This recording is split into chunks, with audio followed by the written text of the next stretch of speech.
Alors, je vous présente mon avant-dernier recueil de nouvelles dont vous voyez le titre, L'espoir sans illusion. Je le retourne, la quatrième de couverture, et puis je la laisse un petit peu sur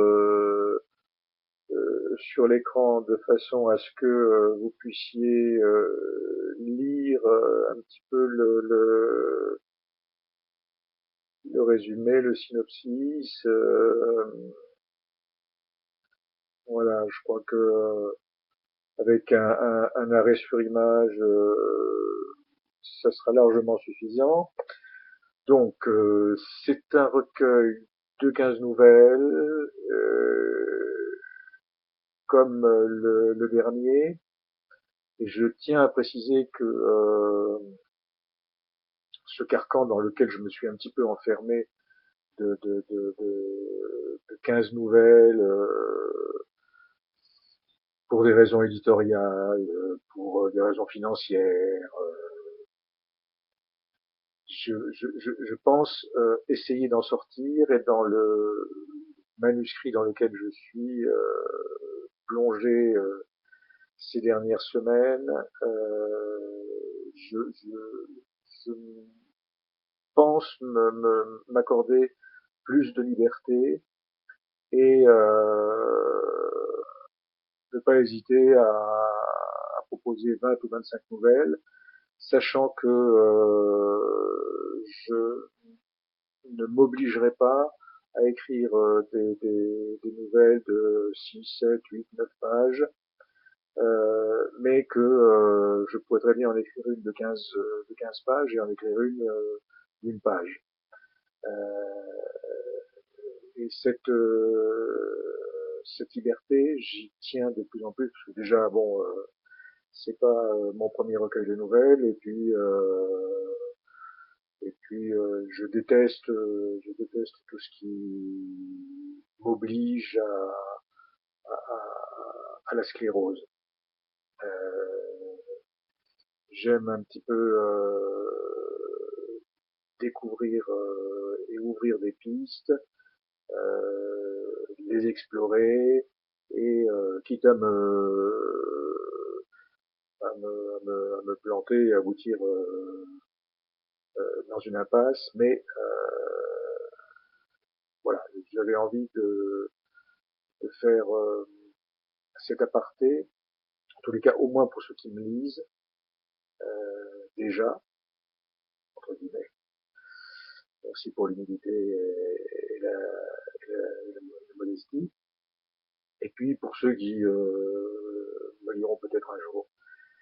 Euh, donc, la particularité de L'espoir sans illusion, recueil donc de 15 nouvelles, c'est une mise en abîme. Euh, il y a donc à l'intérieur de ces 15 nouvelles, 4 nouvelles, je ne vais pas tout dévoiler, mais 4 nouvelles qui constituent en réalité une seule et même histoire. Mais cette seule et même histoire, un peu comme pour le gâteau des rois, c'est une fève qui se trouve à un endroit ignoré. Donc vous découvrirez le personnage central qui est le lieutenant de Crécy au début du bouquin, puis après vous le retrouverez de temps en temps, et j'espère que l'effet de surprise fonctionnera. Alors, pour avoir lu quand même pas mal de nouvellistes, parmi les plus grands, hein, Borges, Zweig, Henry, etc. Je, je suis pas convaincu qu'il y ait eu beaucoup de tentatives d'écrire des recueils avec une mise en abîme. Alors, je ne veux pas dire que je suis le premier, le seul, l'unique, Mais jusqu'à maintenant, je n'ai pas connaissance de quelqu'un l'ayant fait, ce qui ne veut pas dire que ça ne l'a pas été, mais en tous les cas, moi je l'ai fait. Donc, si vous voulez, comme je le dis chaque fois,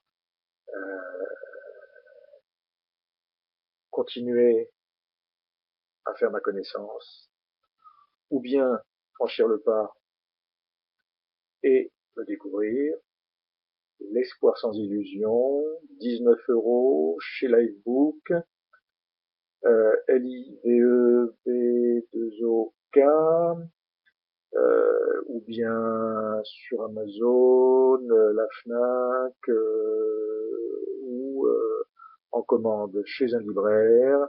Et un autre lien que j'oublie chaque fois, c'est l'homme vrai. Euh, la seule chose que je peux vous dire, c'est déjà vous souhaiter une bonne soirée. Et puis si jamais vous me faites l'honneur de lire ce que j'écris, je ne peux que vous dire merci.